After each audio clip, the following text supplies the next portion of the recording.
Xin chào cả nhà. Hôm nay thì chúng ta lại đến với một cái video mình rất là muốn chia sẻ cho các bạn, đó là có thể biến một tấm ảnh trông rất là nhiều cảm xúc trở thành một cái bức tranh màu nước. Và có rất nhiều bạn rất là mong muốn cái thủ pháp này, bởi vì thực ra là đây là một trong những thủ pháp mà các bạn có thể ứng dụng cho những lĩnh vực như là các bạn có thể làm cho tranh pháo, các bạn có thể làm cho ngành kiến trúc và xây dựng, rồi các bạn có thể làm cho những ngành như là tạo dáng công nghiệp. Ok, để muốn làm được điều này thì hôm nay mình sẽ đi đến một cái chủ đề, đó là một chủ đề về một tấm ảnh cho các bạn. Đây là một tấm ảnh mình đã kiếm ở trên mạng đó. Đây là một cô gái ngồi bên một cái ban công và trông rất là thơ mộng. Để muốn làm được điều này thì chắc chắn là chúng ta cũng phải hiểu qua những cái thủ pháp như sau. Thứ nhất là bạn hiểu về hòa trộn. Hòa trộn là gì, đúng không ạ? Ok, và phần thứ hai là chúng ta cũng phải hiểu về cái cách đó là dùng các hiệu ứng qua filter. Rồi chúng ta cũng phải chỉnh qua và hệ thống về màu sắc để chúng ta biết đậm nhạt cho đối tượng. Và tất nhiên là chúng ta đừng bao giờ quên giá trị đó là mặt nạ. Ok, thì lúc này bây giờ chúng ta sẽ bắt đầu vào. Thì việc đầu tiên là chúng ta sẽ làm một cái thao tác, đó là chúng ta chuột phải chọn vào phấn Duplicate Layer, hay tương ứng với lệnh là Ctrl G. Ctrl G là nhân bản cái layer đó đi. Ok, rất đơn giản như này thôi. Và tất nhiên là mình cũng không cần phải đặt tên, bởi vì nếu mà bạn nào thích đặt tên thì cũng được, nhưng đối với mình thì mình làm quen rất là nhiều rồi nên mình sẽ chọn vào đây. Ok. Sau khi mà làm xong thì các bạn nên lưu ý cho tôi một tí là ở đây tôi sẽ dùng một cái thủ pháp như sau. Tôi chọn vào Image, tôi chọn vào Adjustment và tôi chọn vào Ctrl Shift U. Bởi vì khi ấn Ctrl Shift U thì bạn sẽ trở thành đen trắng. Hoặc các bạn có thể chọn vào Adjustment và bạn chọn Black and White cũng tương tự như vậy. Nhưng mình sẽ chọn Ctrl Shift U nhé, các bạn nhớ nhé. Ok, sau khi mà Ctrl Shift U xong thì tại sao phải Ctrl Shift U? Bởi vì là mình muốn rằng là cái phương án mà của mình khi làm ra mình sẽ lấy ra một cái màu, đó là màu cái nét của đối tượng. Và cái nét đối tượng này sẽ giúp ích cho các bạn, đó là làm một cái thao tác, đó là chúng ta sẽ lấy cái nét vẽ bên ngoài để cảm giác là chúng ta vẽ người, chứ không còn định dạng là cái hình ảnh cũ của chúng ta được nữa. Ok, để muốn làm được điều này thì các bạn sẽ nhớ một điều rằng sau khi tôi chọn xong thì tôi sẽ chọn một cái phương án, các bạn nhớ nhé. Tôi sẽ chọn một cái phương án như sau, là tôi sẽ ấn vào Ctrl G tiếp theo một lần nữa. Với cái phương án này thì các bạn sẽ nhớ là tôi sẽ tắt bỏ cái ảnh này đi, và lúc này tôi sẽ dùng cái hòa trộn để cho các bạn biết. Đây ạ. Lúc này tôi sẽ dùng một hòa trộn là lọc toàn bộ màu trắng trên tấm ảnh cho các bạn. Đó là gì ạ? Ok, chúng ta sẽ dùng hòa trộn màu lọc tấm ảnh trên cái trắng. Các bạn sẽ nhìn thấy tôi sẽ chọn vào cái phần là Darken Color. Và Darken Color là giá trị lọc trắng, các bạn nhớ nhé. Nó sẽ có mang tính chất Darken là giá trị lọc 100% trắng. Nhưng mà Darken Color thì nó giá trị là cực đoan hơn rất nhiều, nó chỉ lọc hoàn toàn cái màu trắng cho các bạn trên cái tấm ảnh của các bạn đó. Thì các bạn sẽ nhìn thấy rằng ở đây nó có một giá trị lọc trắng. Thì có nhiều người bảo thầy ơi, vậy thì cái này lọc trắng là như thế nào? Thì ok, tôi sẽ làm cho bạn xem một cách là tôi sẽ làm ra một layer ở dưới để cho bạn biết là cái hình ở trên tôi đã lọc hoàn toàn màu trắng ở trên cái ảnh của tôi bằng cách nào. Ok, tôi sẽ chọn vào biểu tượng lá Adjustment và tôi chọn vào Solid Color. Các bạn có đồng ý tôi điều này không ạ? Và sau khi tôi chọn Solid Color thì tôi sẽ chọn một cái màu, đó là màu cam cho các bạn dễ lựa chọn này. Các bạn sẽ nhìn thấy đúng không? Đây là một tấm ảnh của tôi. Và tấm ảnh này của tôi là hoàn toàn tất cả những cái tiêu chí của màu trắng tôi sẽ lọc được, và chính như vậy cái ảnh của tôi nó bị thủng.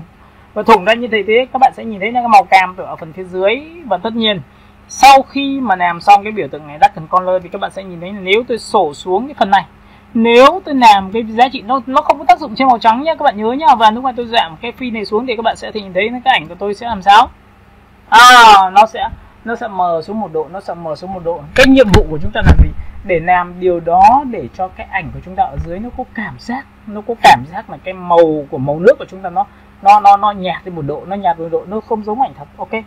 Thì để muốn làm được điều đó thì bây giờ sau khi mà bạn hiểu Darken Color thì tôi sẽ vứt bỏ cái nơi này để cho các bạn biết là tôi đã dùng Darken Color xong.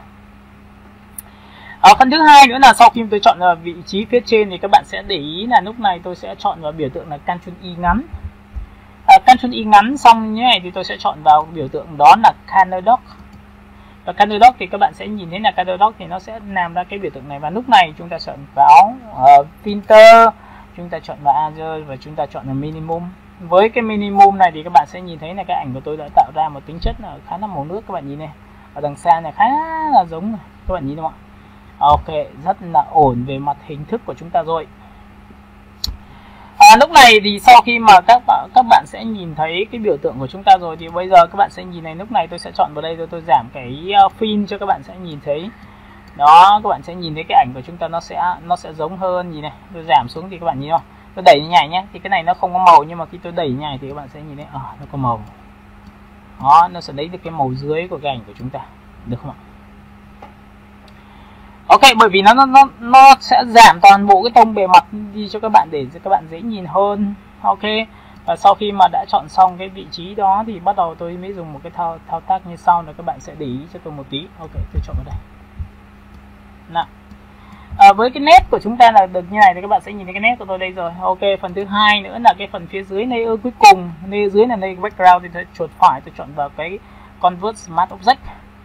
Với cái convert smart object thì tôi sẽ nhân bản là làm 2, bởi vì bản chất này tôi muốn áp dụng cho nó hai tiêu chí. Tiêu chí thứ nhất là các bạn sẽ dùng một cái thủ pháp, nhưng trước khi làm cái thủ pháp này thì tôi sẽ phải chỉnh cho cái tông màu của đối tượng đậm lên. Thì tôi sẽ chọn vào đây, tôi chọn adjustment và tôi chọn vào level. Với cái biểu tượng level này thì các bạn sẽ nhìn thấy là tôi cầm tôi kéo đây thì cái tấm ảnh của tôi sẽ làm sao? Các bạn có nhìn thấy không ạ? Cái màu nó sẽ rất là giống màu nước rồi. Ok, các bạn sẽ nhìn thấy là cái mảng màu của chúng ta rất là tốt. Và lúc này sau khi mà tôi chọn xong thì các bạn sẽ phóng to lên một chút xíu. Đây ạ. Các bạn sẽ nhìn thấy cái phần này nó khá là giống cái biểu tượng của hình của chúng ta rồi. Và nhiệm vụ của chúng ta là gì ạ? Nhiệm vụ của chúng ta là bây giờ thì chúng ta sẽ phải chỉnh làm sao để cho chúng ta ra được cái tính chất của màu nước. Và cái màu nước thì bản chất thì khi mà làm thì người ta cũng phải hiểu bản chất của khối của người là gì, cái khối tạo nên khối cầu là gì, khối trụ là gì. Thì lúc này tôi chỉ cần chọn vào đây, bởi vì cái này tôi đã convert smart object rồi, thì tôi sẽ chọn vào filter, tôi chọn vào filter gallery. Và với filter gallery thì tôi sẽ chọn một cái thuộc tính cho các bạn này, tôi sẽ ấn đây cho các bạn xem. Ok các bạn nhìn này chưa? Ok, và sau khi mà chúng ta đã có một cái lệnh filter rồi thì các bạn sẽ nhìn thấy là cái tiêu chí của chúng ta là tôi chọn vào giá trị chi tiết, tôi sẽ chọn là số 8. Và cái biểu tượng thì các bạn sẽ nhìn thấy là khi tôi tích vào đây cái thông số thì các bạn có thể chọn những biểu tượng này để tạo ra những cái mảng miếng cho các bạn lựa chọn. Đây là những cái biểu tượng mảng miếng khi mà người ta chọn một cái phương án là màu nước ấy, thì người ta sẽ chọn phương án. Tất nhiên filter nó sẽ hỗ trợ cho các bạn rất là nhiều, nhưng bạn phải hiểu được bản chất nó sẽ ấn ok. Và lúc này sau khi chọn vào đây thì các bạn sẽ nhìn thấy cái tấm hình của chúng ta sẽ làm sao á? Đây ạ, tấm hình của chúng ta rất là nhìn nó không được ổn lắm, bởi vì nó bị mạnh quá. Tất nhiên chỗ này thì ra được tính chất màu nước này, các bạn nhìn không ạ? Ok, nhưng mà phần phía dưới của chúng ta lại chưa được ra lắm, thì các bạn sẽ nhìn thấy ở đây nó có biểu tượng lá nút lên nút xuống của chúng ta khi chúng kích đúp vào đây. Với cái cách kích đúp vào đây thì bạn sẽ hạn chế cái opacity của đối tượng này, tôi sẽ hạn chế xuống. Và khi mà hạn chế xuống ở mức độ nào đó thì các bạn để ý nhé. Rồi bây giờ tôi sẽ chỉ cho các bạn cách để ý này. Ok, chúng ta sẽ dùng cái bàn tay này, chúng ta phóng to này. Các bạn sẽ nhìn cái tay của chúng ta này. Đây là khi ánh sáng chiếu vào thì cái mảng này là mảng sáng này, cái này là mảng đậm này. Và khi mà bạn sẽ nhìn xuống đây thì các bạn sẽ nhìn thấy cái chi tiết của chúng ta ra những cái mảng miếng trông rất là dễ dàng. Các bạn nhìn thấy cái phần này của tôi chưa? Và khi mà tôi thấy nó khá là ok rồi thì các bạn nhìn này, bạn có thể đẩy lên thông số là bao nhiêu tùy bạn, bạn đẩy lên một chút xíu, đẩy lên xuống chút xíu nữa thì bạn sẽ nhìn thấy không? Ba. Đó thì cái mảng màu của cái phần tay rất là đẹp rồi, phần chân là ok và cái này rất là ok rồi. Thì lúc này tôi ấn ok một cái thì tôi đã có được phương án đầu tiên của cái thiết kế của tôi, nó là cái này. Các bạn nhìn cái màu nước của tôi chưa? Ok, loang như này là hợp lý rồi. Tiếp theo sau khi làm xong thì tôi sẽ chọn một cái phương án nữa là, tại vì là do màu nước thì người ta cũng vẽ khá là mềm mại và khá mềm mại với nhau, thì để tôi muốn làm được điều đó thì tôi bắt buộc phải dùng một tiêu chí như sau. Tôi chọn filter và tôi chọn style và tôi chọn vào pen, đó là giá trị sơn dầu. Bởi vì bản chất đầu bút thì chúng ta doa màu nó khá rất giống nhau, nhưng riêng màu nước thì nó phải có tính chất loang nổ của những cái màu đó, nhưng nó cũng khá là mềm cho các bạn, thì tôi tích vào pen đó. Và khi tôi chọn vào pen thì các bạn sẽ nhìn thấy là cái hình thù của tôi này, các bạn nhìn không ạ? Với cái hình thù này thì các bạn sẽ nhìn thấy ở đây nó sẽ có những cái cấp độ cho các bạn lựa chọn, được không ạ? Ok, chúng ta phóng to một tí. Tất nhiên là các bạn sẽ nhìn thấy cái hình của tôi, nó đầu tiên nó sẽ rất là mịn như này, các bạn nhìn thấy mịn như này chưa? Và khi mà mịn như này thì cái biểu tượng hình của chúng ta nó sẽ bị thay đổi rất là lớn, đúng không ạ? Các bạn nhìn thấy cái này chưa? Và tôi ấn ok. Chính vì vậy mà sau khi mà tôi chọn xong thì cái hình của tôi nó sẽ được mịn màng hơn so với lúc đầu cho các bạn. Thì lúc này các bạn có nhìn thấy cái pen của chúng ta cũng tích đúp vào đây. Và tất nhiên là cái hạ thông số là việc rất là quan trọng của chúng ta, nếu như chúng ta sẽ hạ thấp xuống. Ok, và lúc này chúng ta sẽ hạ thấp làm sao để cho nó vừa phải của chúng ta, được không ạ? Đấy ạ. Này, các bạn sẽ nhìn thấy cái tiêu chí của tôi đã làm xong, đúng không ạ? Ok, và lúc này cái oil paint tôi đã đặt nhảy, và lúc này chúng ta kiểm tra trước và sau của chúng ta. Đấy ạ, được chưa? Rồi, ok. Và sau khi mà đã làm xong thì các bạn đã có được một cái tấm hình của chúng ta, đã được cái tiêu chí của một cái ảnh. Và cái ảnh này thì các bạn sẽ nhìn thấy là khá là giống với cái màu, đó là màu nước của chúng ta, để biến một cái tấm ảnh trở thành tranh rồi. Các bạn nhìn thấy không ạ? Ok. Và lúc này để muốn cho nó mịn màng thêm một độ nữa ở phần đó là phần gì á? Phần darken color thì chúng ta sẽ chọn vào đối tượng này và chúng ta sẽ chuột phải chọn vào biểu tượng là cái gì á? Convert Smart Object. Và sau khi mà Convert Smart Object thì các bạn sẽ nhớ một điều rằng tôi có thể chọn vào filter, tôi chọn vào phần style và tôi chọn vào phần oil paint. Với cái cấp độ này thì các bạn sẽ nhìn thấy là ở đây tôi sẽ chọn vào cái vị trí của chúng ta ra trước và sau. Các bạn sẽ nhìn thấy là nó sẽ rất là ít, nó sẽ chỉnh rất là ít cho các bạn nhé. Các bạn nhìn này. Ok, tôi sẽ Ctrl Z lại cho các bạn nhé. Đây, tôi sẽ phân biệt cho các bạn một tí xíu những cái phần này. Tôi sẽ chọn vào filter, tôi chọn vào phần oil paint, style, tôi chọn vào phần oil paint thì các bạn sẽ nhìn thấy. Và cái phần này thì các bạn sẽ nhìn thấy đây là cái phần hình của tôi đây. Ok. Và lúc này chúng ta sẽ ấn vào preview. Đây, chỗ này nó sẽ thể hiện nhiều nhất này, chọn vào preview. Đúng không ạ? Đó, các bạn nhìn nhận. Rồi, và sau khi mà đã làm xong cái biểu tượng đó thì chúng ta sẽ làm sao? Chúng ta sẽ ấn OK. Tiếp theo một lần nữa thì cái hình của chúng ta đã được nha.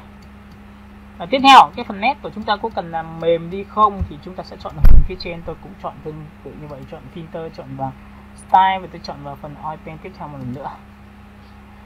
Thì cái biểu tượng về nét của các bạn sẽ nhìn thấy là nó cũng khá là mịn màng. Đây ạ, tôi sẽ chọn phải, chuột phải cho các bạn xem, nhìn đúng không ạ? Đó, các bạn sẽ nhìn thấy là cái biểu tượng phần phía trên của tôi nó sẽ mịn hơn, các bạn nhìn thấy không ạ? Rồi, tích vào nhá. Rồi, các bạn nhìn thấy chưa? Cái mảng màu nó sẽ ra rất là nhiều như này. Đấy, rất là chuyên nghiệp. Ok, rất là ổn rồi. Nhìn chỗ này chưa? Các bạn sẽ để ý cho tôi nha, trước này không có preview này. Được chưa? Thì nó sẽ rất là sạm, nhưng mà ấn vào đây thì cái màu nó sẽ được đều hơn. Ok, và nó sẽ rất là giống về cái màu rồi. Ok, tôi sẽ chọn vào đây. Và tất nhiên các bạn sẽ nhìn thấy cái phần chân dung của tôi là đã khá ổn cho cái phần nào. Chúng ta vẽ màu nước. Ok, với cái phần này thì các bạn sẽ nhìn thấy là lúc này tôi đã làm xong được tổng quan toàn bộ tất cả những cái đối tượng mà vừa rồi tôi vừa làm. Các bạn nhìn thấy không ạ?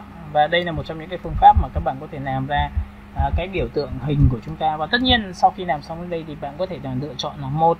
Có rất nhiều người là chọn vào cái công cụ. Ví dụ các bạn sẽ nhìn thấy là ở đây nó sẽ có những cái công cụ như sau, là các bạn có thể chọn vào phần khôi là giá trị để chúng ta chỉnh sắc độ của đối tượng. Và với cái phần cui như này thì các bạn sẽ nhìn thấy là khi tôi tích vào đây thì các bạn sẽ nhìn thấy là ở đây có tiêu chí là khi tôi đẩy lên đây một tí và tôi sẽ cầm tôi kéo xuống đây một tí, bạn nhìn thấy không ạ? Thì ví dụ như trong trường này tôi sẽ cần đẩy lên đây và tôi kéo xuống đây thì các bạn sẽ nhìn thấy ở cái ánh sáng của nó sẽ đẩy xuống cho nó tối, các bạn nhìn không? Rất nhiều phong cách tranh của chúng ta có thể vẽ theo kiểu như này. Nhưng tóm lại là có nhiều người thì không cần thiết hết phải đấy, thì chúng ta có thể giữ được cái phương án bằng cách là chúng ta chọn là level thôi, để em dễ chỉnh đậm nhạt cho đối tượng. Và để muốn chỉnh đậm nhạt cho đối tượng nước ngoài thì các bạn chỉ cần chọn cho tôi tích vào đây một cái và các bạn sẽ cần chỉnh xuống đây là độ đậm này, nhớ ạ, độ đậm này. Và ví dụ như là sau khi mà các bạn đã có một cái giá trị mà bạn lấy được độ đậm của đối tượng như này rồi, đúng không ạ? Thì chúng ta sẽ phải nhớ một điều rằng tiêu chí của những cái chỗ này đậm lên, chỗ này đậm lên, chỗ này đậm lên. Ok, vậy thì chúng ta làm bằng cách nào? Thì lúc này chúng ta sẽ chọn vào mặt nạ và chúng ta ấn vào Ctrl Y. Với cái Ctrl Y nha thì tôi sẽ dùng công cụ bút B và tôi sẽ phóng to lên cho các bạn. Và tất nhiên là tôi sẽ làm rất là từ tốn trong giá trị này, về cái áp lực của nó sẽ vừa phải. Để khi tôi tô vào đây thì nó sẽ làm sao? Nó sẽ đậm màu. Được không ạ? Ok, chúng ta sẽ đẩy lên một tí nữa và chúng ta tô tiếp những cái vị trí này để cho nó lấy phần đậm. Và tất nhiên chỗ này đang thiếu độ đậm, chỗ này đang thiếu độ đậm. Cái quan trọng nhất là khi vẽ thì cái gì cũng phải cần sắc độ, đúng không? Ok, chúng ta sẽ chỉ xuống đây. Ở chỗ này thì tôi sẽ lấy cái rìa này để lấy phần giấy đậm đi, các bạn nhìn thấy không ạ? Lấy phần giấy đậm rất là được. Ok, chỗ này thì tôi sẽ lấy phần chút xíu đậm, chỗ này lấy chút xíu nữa đậm. Đó, ok, chúng ta sẽ chọn vào đây. Rồi. Thì đây là một trong những cái tiêu chí mà tôi đã vừa chia sẻ cho các bạn, đó là cách biến một tấm ảnh nhá, biến một cái ảnh của chúng ta trở thành giá trị màu nước. Các bạn sẽ nhìn thấy là ở đây này Các bạn nhìn thấy những cái bộ quần áo của chúng ta nó rất là chuyên nghiệp, giữ phím gì an. Chúng ta tích vào đây một cái, đây là trước. Và tất nhiên đây là sau. Đây à? Trước và sau. Trước và sau. Đó, các bạn nhìn không ạ? Chúng ta sẽ chọn vào đây trước và sau.